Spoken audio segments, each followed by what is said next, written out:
This sales tactic is so powerful, it's borderline manipulative. And I'm going to give you a quick disclaimer. Only use this to sell stuff to people who will actually benefit from it. But most average salespeople use either logic or emotion to try to close more deals.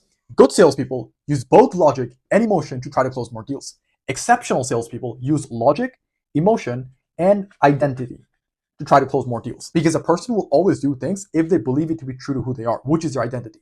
And this is a psychological bias called commitment and consistency bias. Let me give you an example. A person whose identity is that of a smoker will always go back to smoking no matter how many times they quit, because that is their identity. If a millionaire ever goes broke, he will become a millionaire again in no time, because that is his identity. So if we can attach the identity of someone who always buys on a sales calls onto our prospects, that is the cheat code to making more sales. So instead of doing what everyone else does during sales and objection handling, which is trying to logic your way into getting the sale by asking them something like, if you invest $5,000 and get $10,000 back, would that not be worth it?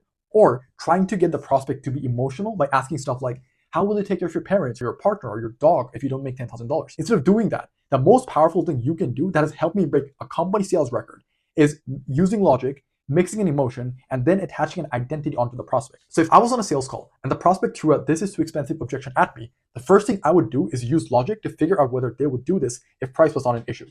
So I would isolate using logic. So price was not an issue, would you be doing this? If they say yes, I'd mix in a bit of emotional selling by asking them why they even want to do this in the first place. So I'm trying to find their drive and their goals. And if they tell me they want to do this because they want to travel a lot more, they want to retire their parents, and they want to make 10K per month. Once they give me all these answers, I would show them how their current identity is exactly what's stopping them from having all of these things. And if they want all of these, they'll need to step into a new identity. Here's a general idea of what I would say. You want to retire your parents, you want to travel a lot more, you want to spend more time with your family. Why do you think you've not been able to do all that?